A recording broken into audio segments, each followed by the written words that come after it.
ये कहाँ लेकर आए हो? और ये घर है किसका?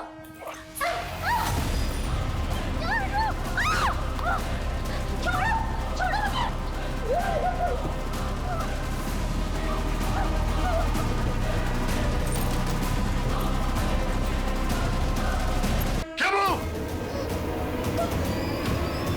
पापा, पापा, ये मेरे साथ रेप करने की कोशिश कर रहा था पापा। खुद कसोई मेरे टोटो के साथ। तुमने मुझसे इतना बड़ा सच छिपाया आयशा। तुम एक एस्कॉर्ट थी और संदेश मैं बताना चाहती थी, पर मैं कभी हिम्मत नहीं कर। बस आयशा, अभी सफाई देने की कोई जरूरत नहीं, क्योंकि अब तुम मेरे लिए कोई मायने ही नहीं रखती। मैं एक ह्यूमन बम हूँ। जो जैकेट मैंने पहनी उसमें बारूद है। तुरंत 2.5 करोड़ रुपए इस बैग में भरते, वरना यहीं फट जाऊंगा मैं। क्या बकवास है ये? गार्ड! हाँ सर। दूर हट, दूर हट, दूर हट। पहले तो गन अंदर रख, गन अंदर रख, वरना भेजा उड़ा दूंगा इसका।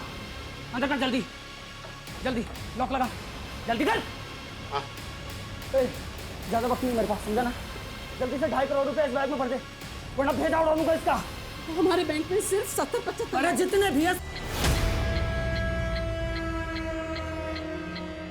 इस जैकेट में 2 ताले जो हमारी किस्मत खोलने वाले हैं। अब बस हमें एक ऐसे इंसान को ढूंढना होगा जो इस जैकेट में फिट हो सके। छोड़ो मुझे। हटो, छोड़ो।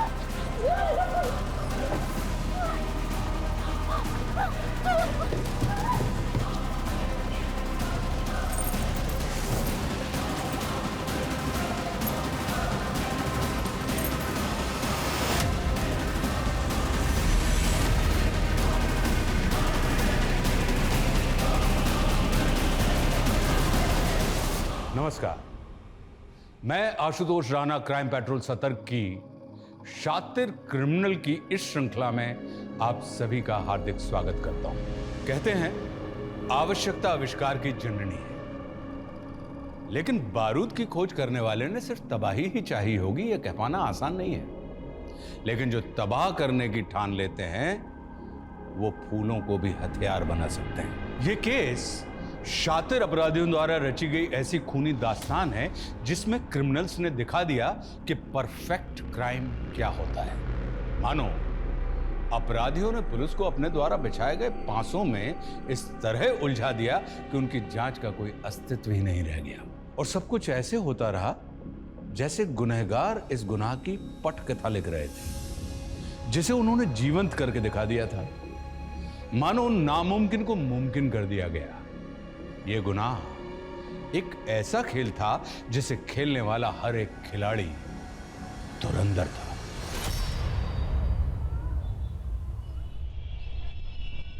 रवि, कोफ्ता गर्म कर देना मलाई वाला। जी जी, पहुंच जाएगा। सर, माना कि मैंने आपसे लोन लिया है, लेकिन आपने कहा था सैलरी में से 25% काटेंगे। अभी आपने 75% काट लिया। सर, मैं सरवाइव कैसे करूंगी? ये मेरी प्रॉब्लम नहीं है प्रकृति, मुझे जल्द से जल्द अपना लोन रिकवर करना है। क्या पता तुम कल जॉब छोड़ के भाग गई तो? सर, आप मेरी मजबूरी का मजाक उड़ा रहे हैं। अच्छा प्रकृति, ये इमोशनल ड्रामा बंद करो। वैसे भी तुमने मेरा ऑफर ठुकरा दिया है। वैसे अभी भी ऑफर ऑन है, सोच लो।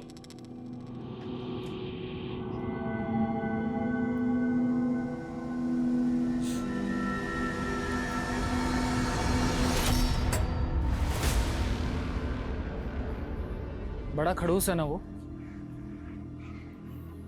इतना परेशान मत हो। देखो, अगर तुम्हें कुछ पैसों की जरूरत हो तो मैं तुम्हें। तो उनकी तरह तुम भी मेरे साथ सोना चाहते हो क्या प्रकृति, मैं तुम्हें इतना गया गुजरा लगता हूँ क्या? किसी इंसान के चेहरे पर थोड़ी ना लिखा होता है कि वो कैसा है। और वरुण सर ने भी लोन देकर यही तो चाहा। उन्होंने तुम्हारे साथ ऐसा किया और तुम चुप हो। तो क्या करूं? प्रकृति, तुम्हें पुलिस में कंप्लेन करनी चाहिए। और उससे बदनामी मेरी तो होगी ना। ये दुनिया डरने वाले को और ज्यादा डराती है, और अन्याय के खिलाफ आवाज उठाना बहुत ज्यादा जरूरी है। बिना शोर और बिना धमाके के ऐसे लोग बाज नहीं आते। तो तुम कहना क्या चाहते हो? तुम बताओ, मैं क्या करूं? इस जैकेट में फिट होने वाला इंसान बन गया है। अब बस जगह फाइनल करनी है। जेबी रोड ये एकदम परफेक्ट जगह है इलेक्शन कैंपेन की शुरुआत के लिए। जेबी रोड सर, इस जगह से पार्टी को 2% से ज्यादा वोट नहीं मिलते। पार्टी के लिए माइनॉरिटी वाला इलाका है। और सर, ऐसी जगह पर एनर्जी वेस्ट करने से बेहतर होगा कि हम लोग ऐसी जगह पर फोकस करें जहां से पार्टी का वोट बैंक बढ़ सकता हो। इस बार घिसी पिटी रणनीति से मैं कुछ अलग करना चाहता हूँ। मीडिया में अनाउंस कर दूँ। कि 16 जुलाई को मेरे इलेक्शन कैंपेन का रोड शो जेबी रोड से होकर गुजरेगा।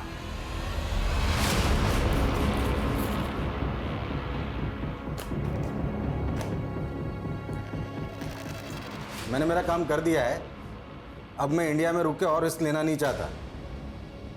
16 जुलाई को 2 बजे मैं इंडिया छोड़ के निकल रहा हूँ।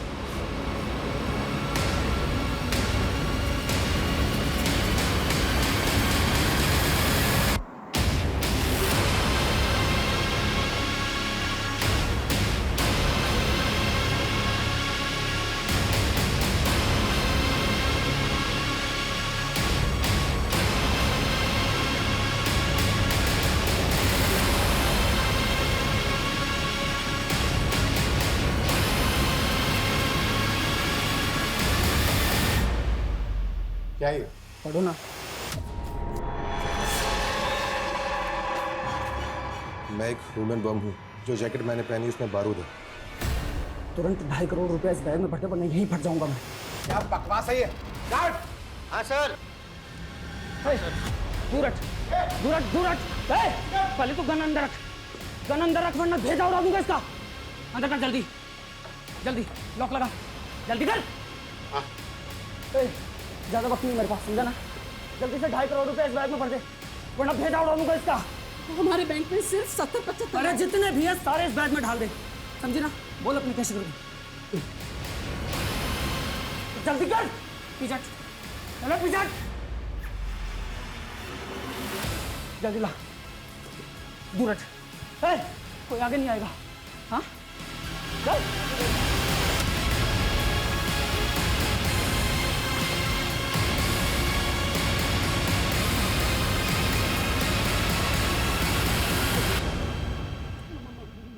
मोबाइल।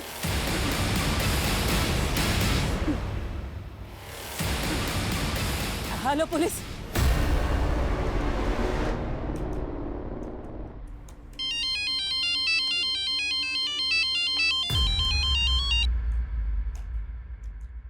हाँ मनीष बोलो। सर, एक लड़के ने ह्यूमन बम बन के एलएनसी बैंक की जेबी रोड ब्रांच में लूट किया। ये इन्फॉर्मेशन जैसे पुलिस को मिली, हमारे डिपार्टमेंट को पास कर दी गई। व्हाट?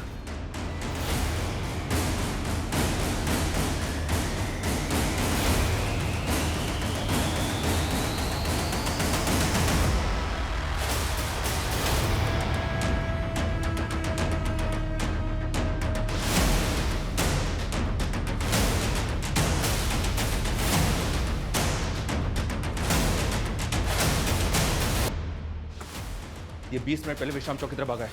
उस डायरेक्शन में जितनी भी पेट्रोल की मैं सभी को इस बाइक का अलर्ट भेजो fast. Okay sir, okay. Hello control room, hello control room. Sir, ये देखें सर, वो विश्राम चौक की तरफ भागा है। उसने जैकेट भी पहनी हुई है, लेकिन फुटेज में ये क्लियर नहीं है कि उस जैकेट के अंदर बॉम्ब है। हो सकता है सर इसने बैंक वालों को डराने के लिए ऐसे बोल दिया। और उसने कैशियर को एक लेटर भी दिया। हम इसको लाइटली नहीं ले सकते। अगर वो पब्लिक में ब्लास्ट हो गया तो हमें तुरंत विश्राम चौक के लिए निकलना है। बैंक के अंदर जितने भी लोग हैं उनमें से कोई भी बाहर ना जाने पाए। मनीष, अब ये टीम को बुलाओ जो बैंक स्टाफ से पूछताछ करेगी। Okay sir.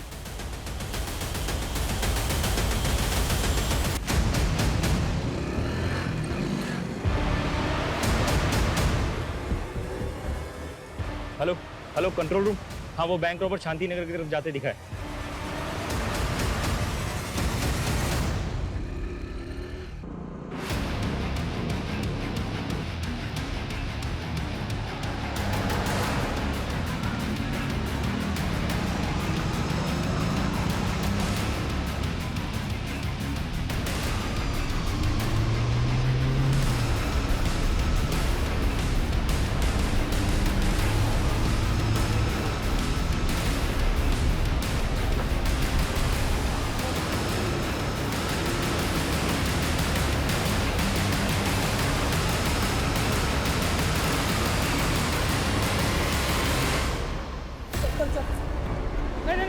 सर गोली मत चलाना सर, प्लीज सर गोली मत चलाना सर। क्या करता? सर इसके अंदर प्लीज सर।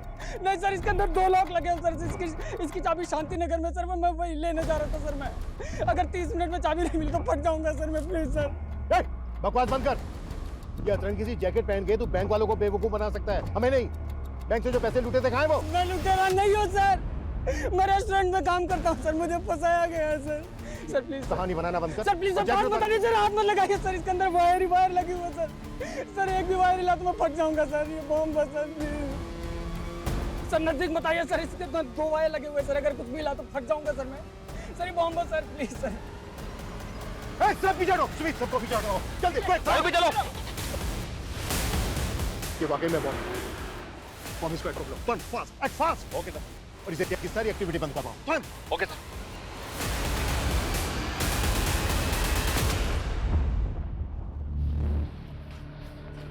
संदेश सुन, तुझे अभी एक फूड पार्सल डिलीवर करने जाना होगा, ठीक है?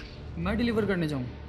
मुझे पता है तू डिलीवरी बॉय नहीं है, लेकिन प्रगति नहीं आई है तो तुझे जाना पड़ेगा ना। लेकिन मैं क्या टाइम वेस्ट मत कर, जेमिनी गार्डन लेके जाना है तुझे, ठीक है? जेमिनी गार्डन में कहाँ पे, एड्रेस अरे क्या है? यही एड्रेस है। तू जब जेमिनी गार्डन पहुंचेगा तो तुझे रेस्टोरेंट के कपड़ों में देख के पहचान लेगी। जल्दी कर, ऑर्डर रेडी हो, ठीक है?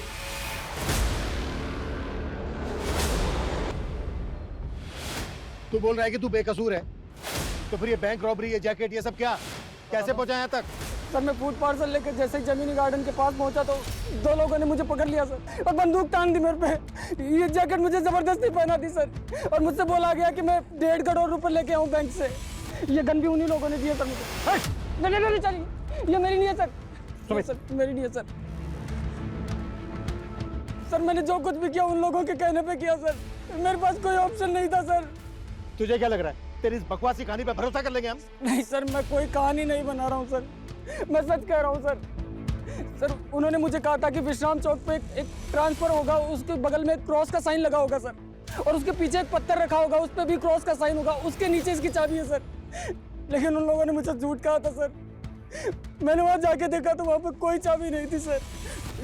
ये चिट्ठी मिली थी सर यहाँ पे। नहीं सर, कुछ खाया नहीं सर इसमें। इस चिट्ठी में लिखा था कि चाबी शांति नगर के पास में एक वाटर कूलर है, पब्लिक वाटर कूलर, उसके बगल में वैसा ही पत्थर है, उसके नीचे इसकी चाबी है। मैं वहीं जा रहा था सर, और मुझे कुछ भी समझ में नहीं आ रहा था सर। और जब मैं वापस पीछे मुड़ के देखा तो वो पैसों का बैग भी गायब था सर। वो लोग कैसे दिखते थे जिन्होंने तुझे ये जैकेट बनाई? उनके चेहरे ढके हुए थे सर। मुझे बस ये नोट मिला विश्राम चौक पर। सर मेरे पास सिर्फ 20 मिनट है सर, मुझे शांति नगर जाने दीजिए वरना ये बॉम्ब फट जाएगा सर, प्लीज सर। मनीष बड़े इसकी कहानी यकीन करने लायक नहीं, लेकिन हम कोई रिस्क नहीं ले सकते। बॉम्ब स्क्वाड बुलवा लिया सर। गुड, तुम एक काम करो, शांति नगर के निकलो और वहाँ पे जाके चेक करो ऐसा कुछ मिलता है क्या जैसा चिट में लिखा है। गो fast. Okay sir. Sumit Sumit, इस एरिया में कोई भी एक्टिविटी नहीं होनी चाहिए, ध्यान रखो। इस आदमी का कहना है कि 20 मिनट में बम फट सकता है, इससे सब दूरी बनाए रखें, कोई भी इसके पास नहीं आने। लेकिन सर 3 बजे यहाँ से पॉलिटिशियन ब्रिज की रैली निकलने वाली कुछ नहीं होगा ऐसा, यहाँ आने वाले सभी रास्ते सील करवाओ। गो फास्ट। Okay sir. मीडिया कहाँ से आ गए? आप सभी देख सकते हैं हम उस जगह पर पहुंच गए हैं जहां वो आदमी है जिसे पुलिस ने चारों तरफ से घेर रखा है। ये वही आदमी है जो LNC बैंक से लूट के भाग गया था और अब ये पकड़ा गया है। अरे छोटू जी क्या नेतागिरी कर रहे हैं? काम करिए, काम करिए। सर आप रेडी नहीं हुए? 15 मिनट में आपको जेबी रोड वाली रैली के लिए निकलना है। कहाँ सोए हो जनक? न्यूज़ नहीं देखी क्या? जेबी रोड पर धमाका होने वाला है। धमाका? हाँ, पुलिस ने रैली कैंसिल कर दी। खैर इससे मुझे बहुत पब्लिसिटी मिलने वाली है। पब्लिसिटी? कैसी पब्लिसिटी सर? अब न्यूज़ बनेगी, राजनेता ब्रिज की रैली में खलल डालने की विरोधियों ने की साजिश। इससे मुझे बहुत माइलेज मिलेगा। क्या ये ह्यूमन बॉम्ब वाकई पॉलिटिशियन ब्रिज की रैली को भंग करने के लिए प्लान किया गया था? आखिर इन्वेस्टिगेटिव टीम कर क्या रही है और बॉम्ब स्क्वाड अभी तक यहाँ पहुंचा क्यों नहीं? हमें हमारे सारे सवालों के जवाब का इंतजार है। सर मीडिया की वजह से यहाँ आने वाले एरिया पे ट्रैफिक लग गया सर, बॉम्ब स्क्वाड टीम वहीं फंस गई है। उनको बोलो कैसे भी करके यहाँ तक पहुंचे, वक्त नहीं है हमारे पास।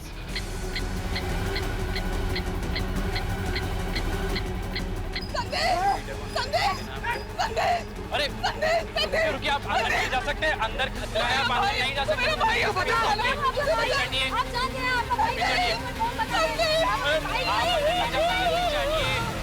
क्या मेरी फ्लाइट कैंसिल हो गई? अगर आज मैं इंडिया से नहीं निकला तो बड़ी मुसीबत हो जाएगी।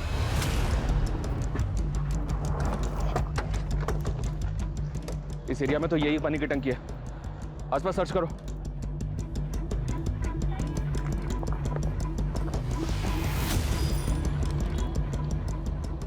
चाबी संतनगर के पब्लिक टॉयलेट के पास वैसे पत्थर के नीचे रखी। मतलब ये आदमी जो कह रहा है बिल्कुल सही कह रहा है, वहाँ पे भी वैसा ही पत्थर मिला है।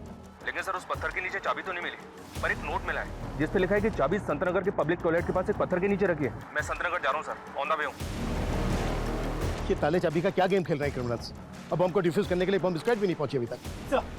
सर इस लड़की के बहन और जीजा हैं। मैं फोन करता हूँ मनीष ब्राउन। सर हटो, आने दो इन्हें, आइए। साहब इसको बचा लीजिए, ये बेकसूर है, इसको फंसाया गया है साहब, ये मेरा भाई है, इसने कुछ नहीं किया साहब, प्लीज इसको बचा लीजिए आप। देखिए सबसे पहले आप अपने आप को संभालिए और ये बताइए कि आपका भाई करता क्या और ये सब उससे कौन करवा रहा है? साहब उससे कोई कुछ नहीं करवा रहा है, वो बेकसूर है, उसको फंसाया गया है। उसको फंसाया जा रहा है या वो खुद से कर रहा है, इसकी हम जांच करेंगे, लेकिन अगर वो बेकसूर है।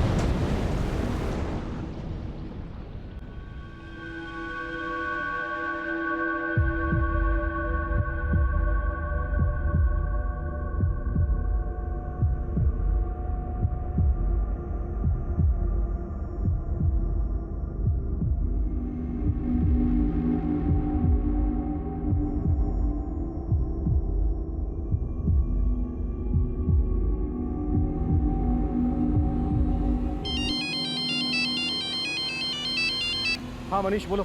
संतनगर में सर पत्थर तो मिला है, लेकिन चाबी नहीं मिली, बल्कि पेपर मिला है, वो भी ब्लैंक। मतलब क्रिमिनल्स चाहते ही नहीं थे कि आदमी जिंदा बचे, कोई चाबी ही नहीं। जिंदा बची मतलब सर? He is dead. किसी ने बैंक लुटवाने के लिए ह्यूमन बॉम्ब का इस्तेमाल किया हो, ये मैंने पहली बार सुना है। बैंक से जो पैसा लूटा गया था वो गायब है और अब ये बम विस्फोट। लगता है क्रिमिनल्स का लार्जर मोटिव रहा होगा।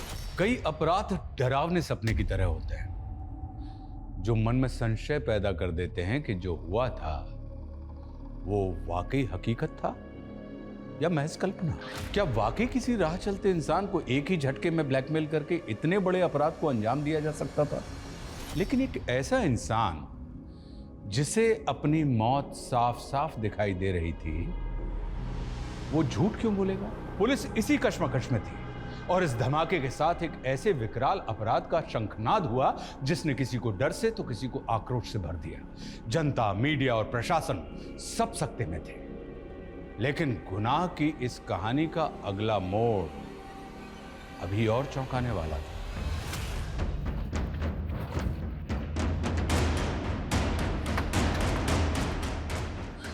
सर हमारी कौन सा मसला लेके आई? लॉक खोलिए सर। चलिए चलिए हम लोग शरीफ लोग हैं सर। आइए हम लोग कुछ नहीं किया सर, और संदेश ने तो कभी गलत काम किया ही नहीं सर। आप मेरी बात मानिए सर। लॉक खोलिए। मैं लॉक खोलता हूँ सर, लेकिन हमने कभी गलत काम नहीं किया सर। हम खुद ही सदमे में कि संदेश के साथ ये सब। आप हमें हमारा काम करने दीजिए। ये बताइए संदेश का रूम कौन सा है? सर कमरा तो वो ये वाला। हाँ।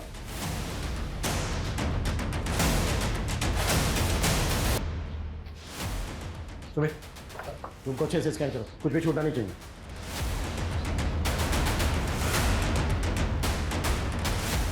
ये संदेश का लैपटॉप है?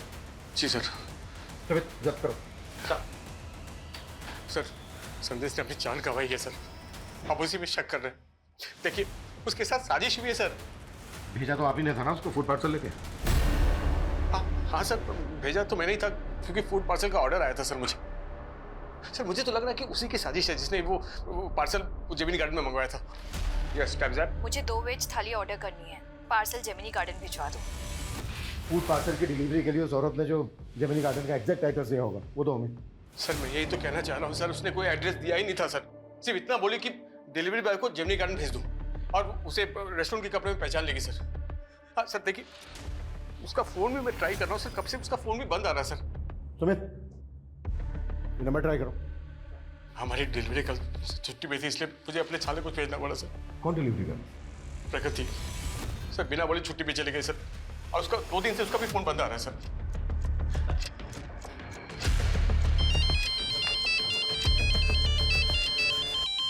हाँ मनीष बोलो।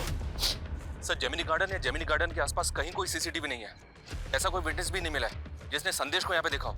पर उसने बताया था कि 2 आदमियों ने उसे यहीं पे वो जैकेट बॉम्ब पहनाया और बैंक रॉबरी के लिए भेज दिया। संदेश 2 आदमियों की बात कर रहा था और यहाँ संदेश का जीजा बोल रहा है कि वो फूड पार्सल एक औरत ने मंगवाया था जेमिनी गार्डन। कौन औरत सर? ये वो नहीं जानता, लेकिन कह रहा है कि उसके रेस्टोरेंट की जो डिलीवरी गर्ल है वो 2 दिन से गायब है। मेरे पापा कहते थे लाइफ में सक्सेस की 2 चाबियां होती है, डेडिकेशन और पॉजिटिव थिंकिंग। मैं डिलीवरी गर्ल का काम करती हूँ, लेकिन मैं यही सोचती हूँ, और मैं पढ़ना नहीं छोड़ूंगी। बस एक बार मैंने MBA कर लिया, उसके बाद मुझे सक्सेसफुल होने से कोई नहीं रोक सकता। लेकिन मेरी माँ, अरे ये तुम कहाँ ले रहे हो? हम कहाँ जा रहे हैं?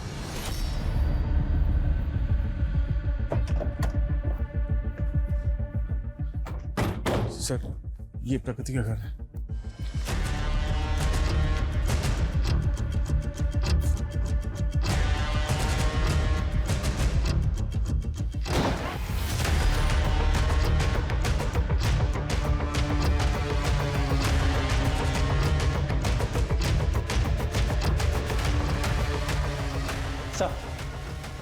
सर घर पे कुछ भी सस्पिशियस नहीं मिला। हर जगह अच्छे से चेक किया। आयुष, हाँ मनीष बोलो। सर जिस नंबर से फूड पार्सल ऑर्डर किया गया था वो नंबर तो फेक आईडी पे लिया गया। हो सकता है सर ये पहले से प्लानिंग हो कि जब संदेश वो फूड पार्सल लेके जेमिनी गार्डन जाएगा तो उसके शरीर पे बॉम्ब बांध के उसे बैंक लौटवा लिया जाएगा। संदेश रेस्टोरेंट में मैनेजर था, जाहिर सी बात है डिलीवरी कर प्रकृति वहाँ पर होती तो फूड पार्सल जेमिनी गार्डन लेकर वही गई होती, लेकिन प्रकृति 2 दिन से गायब है। सर ये भी तो हो सकता है कि प्रकृति भी इस प्लानिंग में शामिल हो और फ़ोन भी उसी ने किया हो। प्रकृति वरुण के रेस्टोरेंट में काम करती थी, जाहिर सी बात है उन पर बहुत बार बात हुई होगी वरुण के साथ। वरुण का कहना है कि वो प्रकृति की आवाज़ नहीं थी, किसी और की थी, वो कोई और ही औरत। ठीक है, कोई और अपडेट हो तो मुझे फ़ोन कर लो। Okay sir. सर ये प्रकृति की माँ है, 1.5 महीने पहले गुजर गई थी, इन्हें कैंसर था। सर इन्हीं के इलाज के लिए प्रकृति ने मुझसे 3 लाख का लोन लिया था। 2 दिन से मैं ही सोच रहा था कि शायद वो लोन चुका नहीं पा रही थी, इसलिए जॉब छोड़कर चली गई होगी। सुमित, पता करो प्रकृति कहाँ हो सकती है। हमें जल्द से जल्द क्रिमिनल्स तक पहुँचना है। ये क्रिमिनल संदेश, प्रकृति, वरुण के रेस्टोरेंट से जुड़े लोग भी हो सकते हैं। सबको इन्वेस्टिगेट करो, बैंक के स्टाफ को भी। हो सकता है बैंक का स्टाफ भी इन लोगों से मिला हुआ हो। सब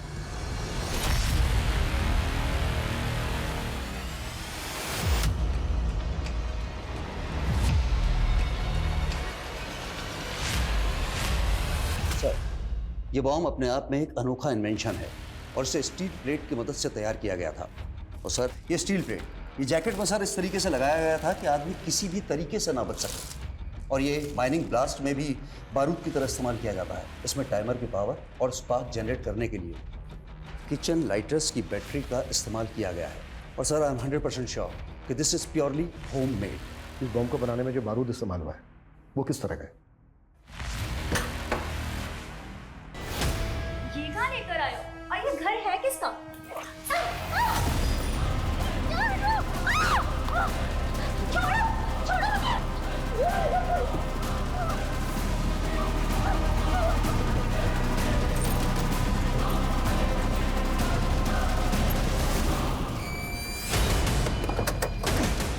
और सर इस तरह के बारूद का इस्तेमाल तो टेरर ग्रुप्स ही करते हैं। लेकिन बैंक रॉबरी भी तो हुई है। अगर इसमें टेरर ग्रुप्स इन्वॉल्व होते तो महज 70-75 लाख रुपए के लिए वो ह्यूमन बॉम्ब का इस्तेमाल क्यों करते? और उन्होंने पर्पस भी रेस्टोरेंट में खाना ऑर्डर किया। ये खेल जैसा दिख रहा है ना, वैसा है नहीं। एक काम करो मनीष, सर हमें कैसे भी करके पता लगाना है कि ब्रिज जी, 16 जुलाई को JB रोड पे आप रैली करने वाले थे। उस जगह पर हुए बम ब्लास्ट के बारे में आप कुछ कहना चाहेंगे? ये मेरे विरोधियों की साजिश है। वो नहीं चाहते कि हम जनता के बीच जाएं, उनके लिए काम करें, पर ये पब्लिक है, सब जानती है। लेकिन उस आदमी का क्या, जिसे जैकेट बम पहनाया गया, उसने बैंक से लाखों रुपए लूटे हैं, तो आपके विरोधी भी ऐसे ही बैंक में रॉबरी करवाएंगे? देखिए ये बैंक रॉबरी धमाके के असल मकसद को छुपाने के उद्देश्य से की गई है। आप ही सोचिए, यदि ये धमाका रैली के दौरान होता तो सैकड़ों लोगों की जाने जाती, पर ATT की सूझबूझ ने इसे निष्फल कर दिया। लेकिन वो आदमी तो मारा गया और वो बार बार खुद को बेगुनाह बता रहा था। देखिए उसने क्या कहा मुझे नहीं पता, पर मैं साफ कहता हूं कि ये मेरे विरोधियों की साजिश है।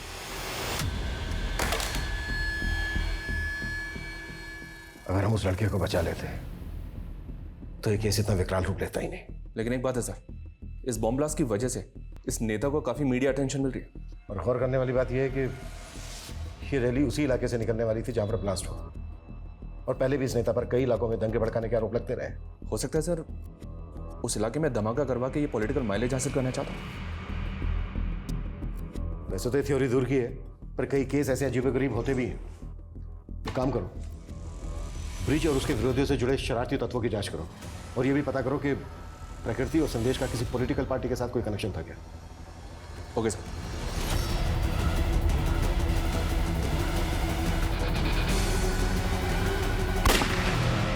सर संदेश के लैपटॉप में कुछ सस्पिशियस नहीं मिला। प्रकृति की कोई लीड? सर प्रकृति का फ़ोन 14 जुलाई को हबीबगंज में ही बंद हुआ था। सर हम लोग वहाँ पे इंक्वायरी कर रहे हैं। प्रकृति और संदेश के सीडीआर में कुछ सस्पिशियस मिला? सर प्रकृति के ज़्यादातर कॉल संदेश को ही होते थे। सर ऐसा लग रहा है जैसे दोनों में अफेयर हो गया। और सर लास्ट से 3 घंटे पहले संदेश को लास्ट कॉल एक आयशा खान नाम की लड़की का आया था। सर ये आयशा खान, सर इसकी हिस्ट्री भी काफ़ी चौंकाने वाली है। कुछ टाइम पहले तक ये एक एस्कॉर्ट हुआ करती थी।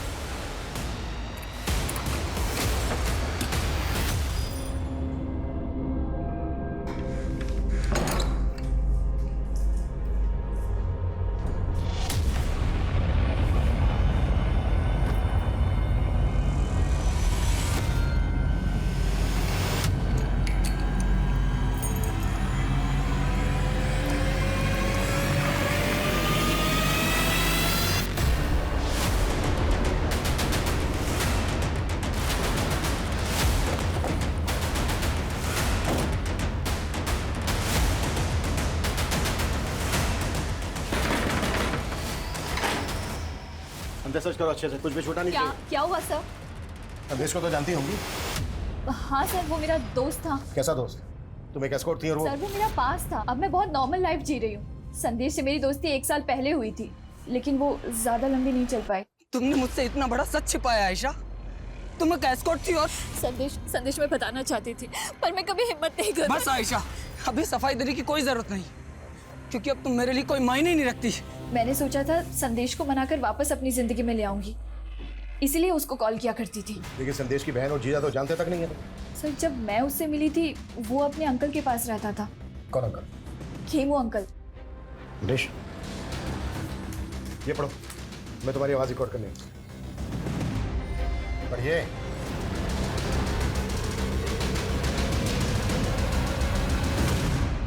मैं तो 15 दिन से इंदौर में ही था सर। आज ही लौटा तो देखा कि यहाँ ये लाश किसी ने छुपा रखी है। जानते हैं कौन है ये लड़की? नहीं सर, मैं बिल्कुल नहीं जानता। आपके कहने का मतलब है जब आप यहाँ पर नहीं थे, कोई घर का ताला खोलकर अंदर आया, इस डीप फ्रीजर का ताला खोला, बॉडी को इसके अंदर डाला, लॉक किया और दरवाजे को लॉक करके चला गया। ऐसे लगता है सर, मुझे नहीं मालूम। ऐसे डीप फ्रीजर तो अक्सर स्टोर्स में होते हैं। आपके घर में क्या कर रहा है? नहीं, मेरा पहले आइसक्रीम स्टोर था ना सर, वो स्टोर बंद कर दिया मैंने, तो फिर डीप फ्रीजर यहाँ ला कर रखा। पूरे घर को अच्छी तरीके से सर्च करो और बॉडी को पोस्टमार्टम के लिए भेजो। 2 वेज थाली चाहिए मुझे, बिना प्याज लहसुन वाली। ये आयशा की आवाज है, जिस औरत ने 16 तारीख को फूड ऑर्डर किया था। क्या उसकी आवाज भी ऐसी थी? मेरा मतलब सेम है? कह नहीं सकता सर कि ये आवाज वैसी है या नहीं। अच्छा, ये खेमू अंकल कौन है? खेमू अंकल? संदेश जब होटल मैनेजमेंट कर रहा था तो वो खेमू अंकल के यहीं पीजी रहता था। ठीक है, आप एड्रेस दीजिए।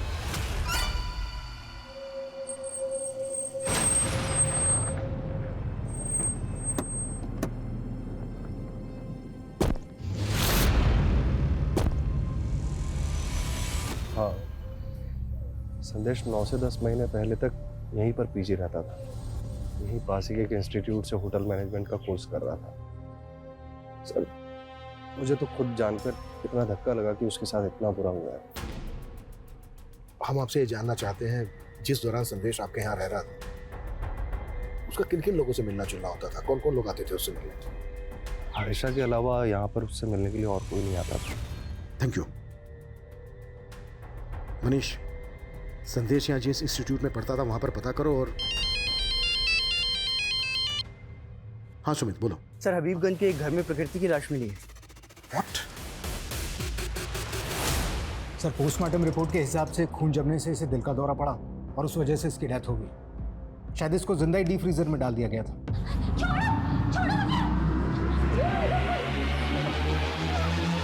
पोस्टमार्टम रिपोर्ट के हिसाब से इसकी मौत कब हुई होगी? सर 14 जुलाई की शाम।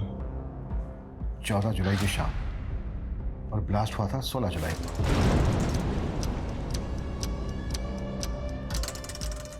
मतलब ब्लास्ट होने से 2 दिन पहले इस लड़के का मर्डर हो गया। सर मैं तो 15 दिन से इंदौर में ही था सर। मैंने तो वो होटल बुकिंग और एयर टिकट सब डॉक्यूमेंट्स दिखाए। वो लड़की बैंक रॉबरी और ब्लास्ट के केस में हमारी सस्पेक्ट है। अगर हमें बाद में पता चला ना कि इसमें तुम्हारा थोड़ा सा भी हाथ है। मैंने कुछ नहीं किया सर, मैं तो उस लड़की को जानता तक नहीं। पता करो इस जयचंद का आयशा, संदेश, प्रकृति और वरुण के साथ कोई कनेक्शन है क्या? जी सर। हाँ मनीष। सर मैंने पता किया कि प्रकृति और संदेश का किसी भी पॉलिटिकल पार्टी से कोई कनेक्शन नहीं है, लेकिन सर पता चला है कि सर्वेश नाम का एक बिजनेसमैन है। ये देखिए सर, ये ब्रिज की अपोजिशन पार्टी को फंड्स प्रोवाइड करता है और 16 जुलाई को यानी कि ब्लास्ट वाले दिन ये सिंगापुर फ्लाई करने वाला था, लेकिन इसकी फ्लाइट कैंसिल हो गई। और इस सर्वेश का स्टील प्लेट्स और किचन लाइटर मैन्युफैक्चरिंग करने का बिजनेस है। स्टील प्लेट्स और किचन लाइटर्स, ऐसा ही सामान बॉम्ब बनाने में भी इस्तेमाल हुआ था। सर आप ऐसे कुछ भी बोल रहे हैं? माना कि मेरा स्टील का बिजनेस है तो क्या बम बनवा दूंगा मैं? सब चेक किया हमने। 1 महीने पहले तुम्हारी कंपनी के करंट अकाउंट से 50 लाख रुपए निकाले गए। ये सारा का सारा पैसा बम ब्लास्ट के फंडिंग के लिए इस्तेमाल किया था। सबूत है आपके पास कि मैंने ऐसा किया है? वो 50 लाख रुपए मैंने ब्रिज की पार्टी को चंदे में दिए थे।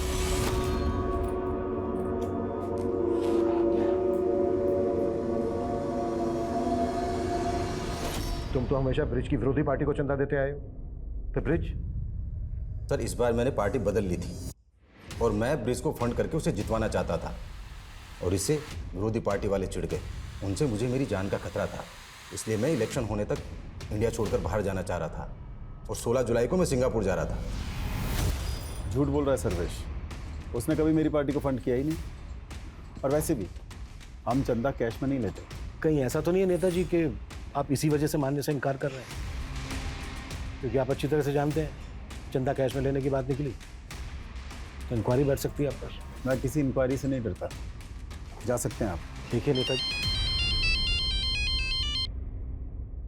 हाँ मनीष।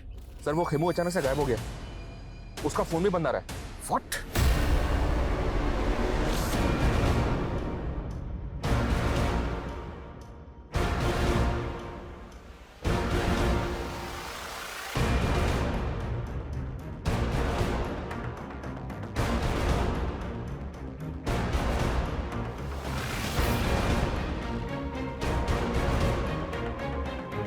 सर ये खेमू तो बहुत पहुंची चीज निकला। 4 साल पहले अटेम्प्ट टू रेप की सजा काट चुका है। मतलब खेमू हिस्ट्री शीटर है? ये 11 साल पहले जोसेफ नाम के एक आदमी के गैरेज में काम करता था। इस पर जोसेफ की बेटी के साथ जबरदस्ती करने का आरोप था। ये जोसेफ है सर, और ये इसकी बेटी जेनिफर। गैरेज में काम करता था, सर्वेंट क्वार्टर में रहता था और जेल से बाहर आने के बाद गौतम नगर की कोठी में रह रहा था। या सर, लेकिन ये कोठी निर्मला नाम की एक औरत के नाम पे थी। ये निर्मला सर। हालांकि इसने जेल से बाहर आने के बाद निर्मला से शादी की थी, लेकिन अभी निर्मला भी गायब है। उस रेस्टोरेंट में खाने का ऑर्डर एक औरत ने दिया था। मुझे 2 वेज थाली ऑर्डर करनी है, पार्सल जेमिनी गार्डन भिजवा दो। कहीं ऐसा तो नहीं है कि वो खाने का ऑर्डर निर्मला नहीं दिया था? हो सकता है सर, मैं निर्मला और खेमू दोनों का पता लगवा रहा हूँ। और मुझे लगता है हमें जोसेफ और उसकी बेटी जेनिफर से भी मिलना चाहिए। हो सकता है इन दोनों के पास खेमू से जुड़ी कोई इन्फॉर्मेशन।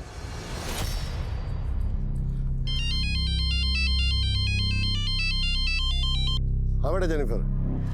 पापा कहाँ हैं आप? हाँ, आपको पता है ना आपकी जान को खतरा है, फिर आप ऐसे बिना बताए कहाँ चले गए? टेंशन मत ले बेटा, आज उसके थोड़ा वॉक करते करते लंबे रूट पे आ गया था, लेकिन डोंट वरी, जल्दी घर आ जाऊंगा। ठीक है, बस जल्दी घर आइए और प्लीज संभल के आइएगा।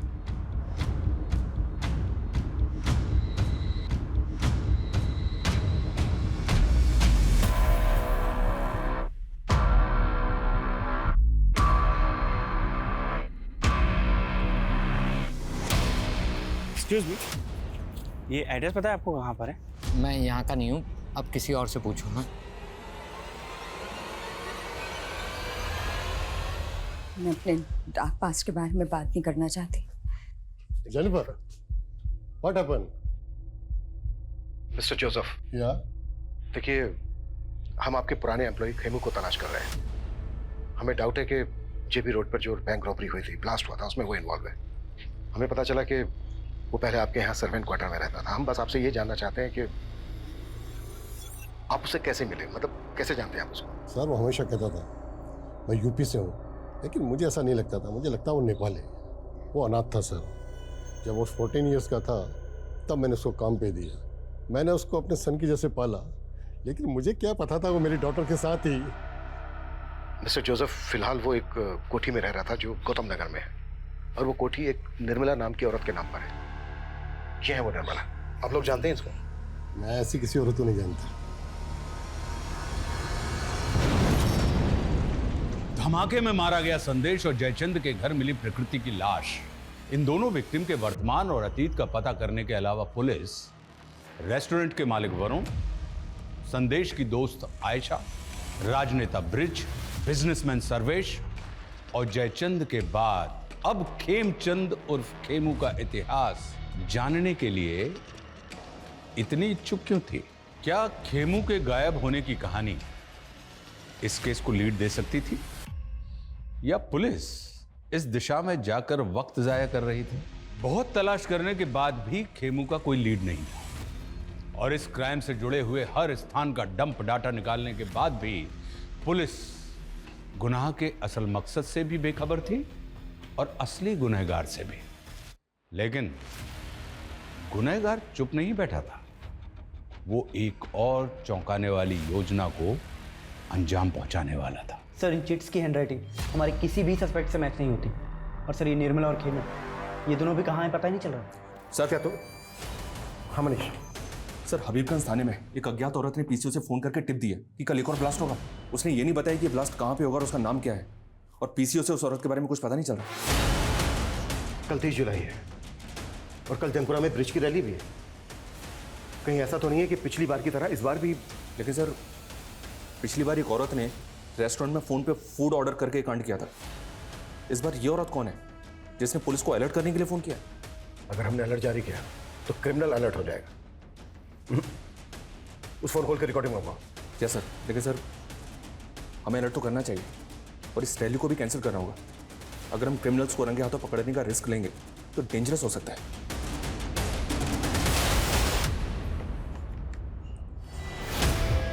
अरे सर्वेश जी, आप यहाँ? मैंने मना किया था ना कि यहाँ मत आना।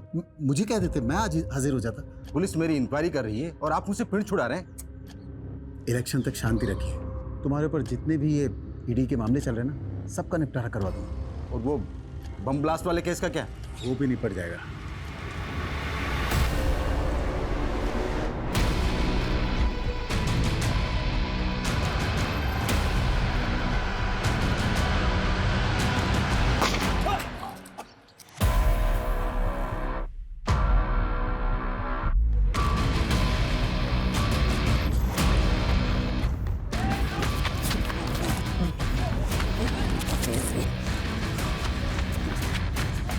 सर, चारों तरफ अलर्ट तो है, लेकिन फिलहाल कोई अपडेट नहीं मिला। सर बॉम्ब स्क्वाड चारों तरफ घूम रहा है, लेकिन सर कहीं से भी बॉम्ब की कोई अपडेट नहीं है। अगर वो बॉम्ब नहीं। हेलो सर, मैं हबीबगंज थाने से रोहित गुप्ता बोल रहा हूँ। हमें जयचंद के एक और नंबर के बारे में पता चला है जो उसने 6 महीने पहले बंद करवा दिया था। और सर, उस नंबर के CDR में हमें एक फेक नंबर भी मिला है। रोहित, वो नंबर मुझे सेंड करो क्विक। मनीष, ये एक नंबर आया, इसकी सारी डिटेल्स निकालो। ये जयचंद का दूसरा नंबर है। Okay sir. वो आइसक्रीम स्टोर बंद किया था ना सर, तो ये नंबर भी बंद कर दिया था मैंने। इससे पहले कि मैं तेरी उम्र का लिहाज करना बंद कर दूं, सीधे सीधे बोल, इस फेक आईडी के नंबर से कौन कॉल करता था तुझे? ये नंबर तो उस चालू औरत का है सर, वो जो मुझे लाखों का चूना लगा गई थी सर। वो लाखों का चूना लगाया तुझे? लाखों का चूना लगाया तो फिर तूने पुलिस कंप्लेंट क्यों नहीं की थी? मुझे ब्लैकमेल कर रही थी।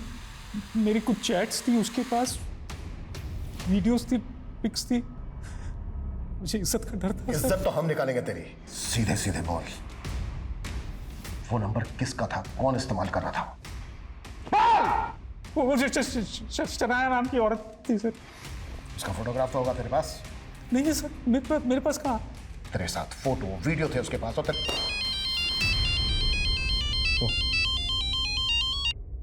हाँ मनीष बोलो। सर, फिलहाल ब्लास्ट की तो कोई अपडेट नहीं है, लेकिन एक बात है सर, आज सुबह खेमू के मालिक जोसेफ का मर्डर हुआ है। हो सकता है सर इस मर्डर का, इस ब्लास्ट का और इस बैंक रॉबरी का आपस में कोई कनेक्शन हो।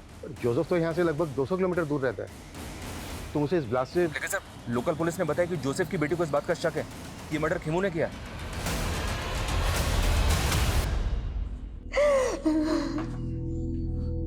जेनिफर, एक प्रॉब्लम हो गई।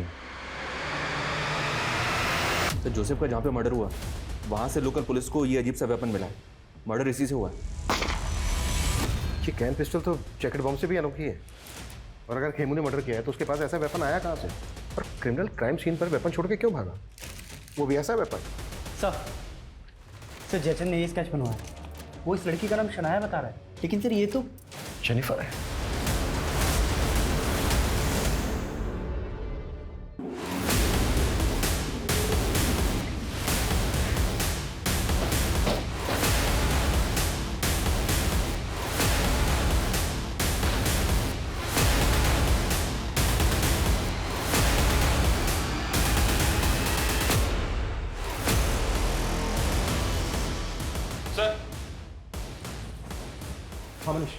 ये देखिए सर,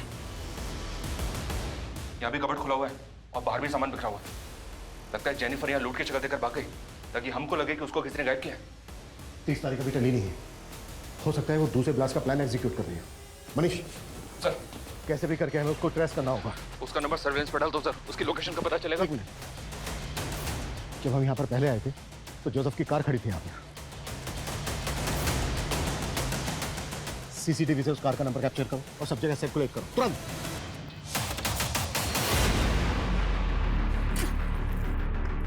जल्दी कर जल्दी कर।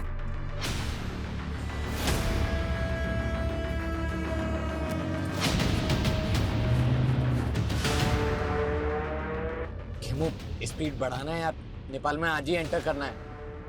तुम लोगों ने जोसेफ को मार के ये सोचा ना मुझे भी मार दी और सारा इल्जाम मेरे पर डाल दिया। नो खेमू, ये सब तो सिर्फ पुलिस की थियरी है, हम तुझे क्यों मारेंगे? वैसे तो तू भरोसे करने के लायक नहीं है। 11 साल पहले तूने मुझे प्यार करके धोखा ही दिया था, याद है ना तुझे?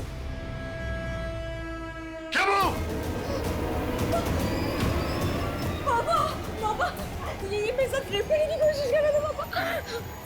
खुद कसम मेरे टोटल के साथ। वो कमरा छोटी थी, डर गई थी, पर जब तू बाहर निकला तो तेरे से मिलने आई ना मैं। वो तो इसीलिए कि तुझे तेरे बाप को मरवाना था मुझसे, और ये तेरा खेल। देख खेमू, गलतफहमी मत बढ़ाए यार, स्पीड बढ़ा ले, नेपाल पहुंचना है आज ही। ठीक है, तो अब नेपाल पहुंच के हिसाब चुकता होगा। सर, वो गाड़ी मिल गई है। वो कार डंप करके दूसरा व्हीकल लेके भागे होंगे। वहां से सभी डायरेक्शन में अच्छे से सर्च करो। जी सर। Fast fast.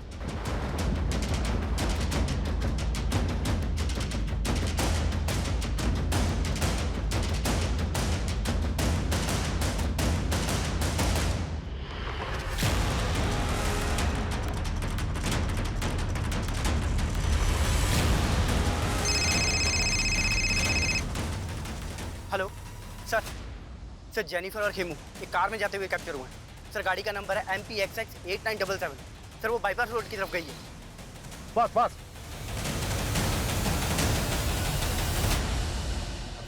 खेमू, गाड़ी साइड में लगा लेना यार, वो टॉयलेट लगा है।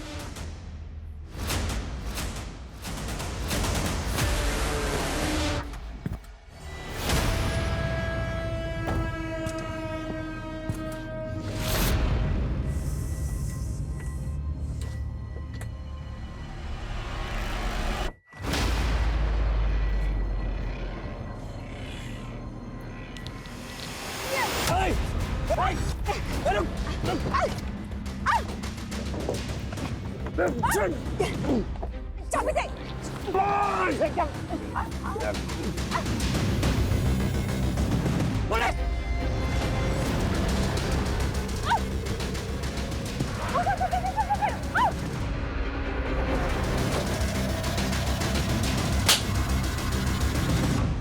गलत चलो को करें।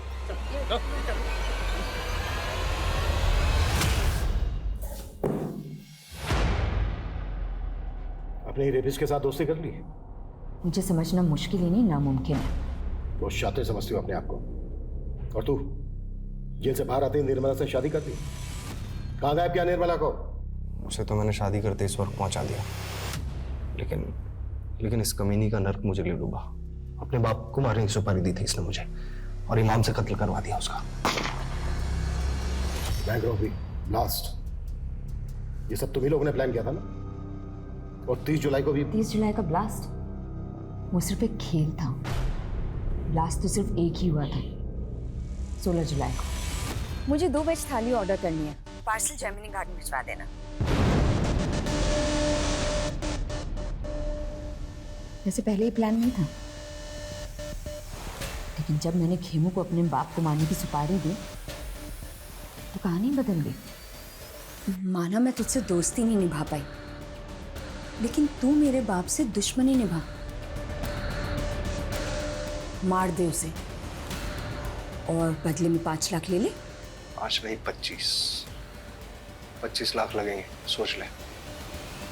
साले ने इतना बड़ा मुंह फाड़ा कि बैंक रॉबरी का प्लान इसे बताना पड़ा। करोड़ों के लालच में हाथ मिला लिया था इसने हमसे। फिर इमाम ने बारूद का इंतजाम किया और खेमू के जीनियस दिमाग से हमने एक जैकेट बॉम्ब तैयार किया। इस जैकेट में फिट होने वाला इंसान मिल गया है, अब बस जगह फाइनल करनी है। संदेश का सपना था कि वो अपना खुद का एक कैफे खोले, बस हमने उसे थोड़ा सा लालच दिया और वो हमारे साथ शामिल हो गया। व्हाट? संदेश भी तुम लोगों के साथ मिला हुआ था? मैं तैयार हूँ, लेकिन वो जैकेट पहन के मैं नहीं जाऊँगा बैंक में। मेरी दोस्त जाएगी, मैं उसको अपने हिस्से में से पैसे दे दूंगा।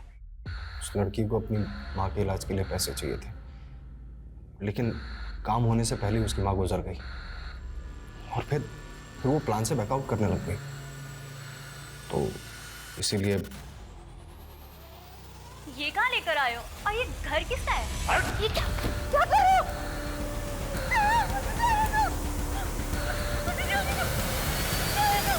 उस लड़की को जयचंद के घर में क्यों मारा? क्योंकि मेरा खड़ूस बाप मुझे पैसे नहीं देता था, इसलिए जयचंद को पहले हनी ट्रैप किया। मुझे पता था कि वो ज़्यादातर घर से बाहर ही रहता है। इनफैक्ट हमने बॉम्ब बनाने के लिए भी उसका घर इस्तेमाल किया था। फिर लगा कि उस लड़की को भी वहीं खत्म कर देता है। और संदेश, उसको भी मारने का प्लान पहले से तय था? प्रकृति के बाद उसे ही वो जैकेट पहनकर बैंक में जाना था और उसे ये मालूम था कि अगर वो मना करेगा तो हम लोग उसे मार देंगे। हम लोगों ने उसे कन्विंस किया।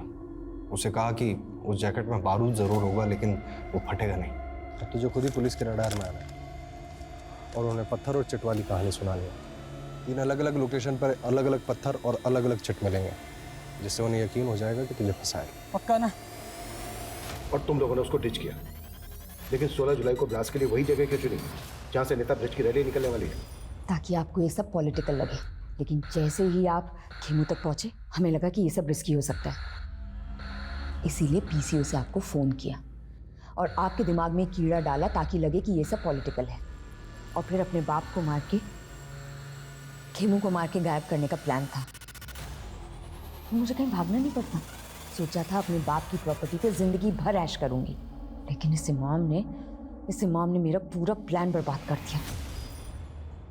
पैसों का लालच और हत्या की मंशा, और इस गलत मंशा ने ऐसे बहुमुखी अपराधों का रूप ले लिया जिसका पैमाना इस दशक में हुए कई अपराधों से कहीं बहुत बड़ा था। लेकिन इस गुनाह ने तब दस्तक दी थी जब जोसेफ को मारने का पहला प्रयास निष्फल हुआ था। इस अपराध ने तब भी दस्तक दी थी जब जयचंद शनाया उर्फ जेनिफर के छलावे का शिकार हुआ था, लेकिन ना जयचंद ने पुलिस कंप्लेंट की और ना ही जोसेफ अपनी ही बेटी की खुराफाती सोच को समझ पाया। दस्तक वो भी थी जब रेस्टोरेंट के मालिक वरुण को की गई एक अज्ञात कॉल से इस गुनाह को अगले पायदान तक पहुंचाया गया। लेकिन हर मोड़ पर यह दस्तक नजरअंदाज होती रही और वो अपराध जिसे शायद समय रहते रोका जा सकता था, वो एक बड़ी तबाही का कारण बन गया। जेनिफर, खेमू और इमाम भले ही इस गुनाह के सबसे बड़े चेहरे हैं, लेकिन संदेश और प्रकृति शायद उस लालच से पीड़ित हैं जो लालच अक्सर इंसान का विवेक हर लेता है। संत कबीरदास जी ने कहा है कि माखी गुड़ में गड़ी रहे, पंख रही लपटाए, और तारी पीटे सिर धुने, लालच बुरी बला है। लालच एक बला है। ये उस अमरबेल की तरह है जो एक हरे भरे पेड़ को जकड़ ले तो उसे जल्दी ही सुखा देती है, फिर पछताने का मौका भी नहीं मिलता हमें। माना हम सब अपनी जिंदगी में एक बड़ा मकाम हासिल करना चाहते हैं, लेकिन सपनों को संघर्ष की खाद ना मिले तो वे बौने रह जाते हैं। शॉर्टकट से प्राप्त कामयाबी अपराधों के मझधार में भटक जाती है। इसलिए संघर्ष से कभी ना डरें। और इसी सुझाव के साथ मैं आशुतोष राणा आपसे विदा लेता हूं। हम फिर मिलेंगे एक नई कहानी के साथ जो आपको रखेगी सतर्क और जिंदगी को सुरक्षित। तब तक अपना और अपनों का ख्याल रखिए और देखते रहिए क्राइम पेट्रोल सतर्क। जय हिंद।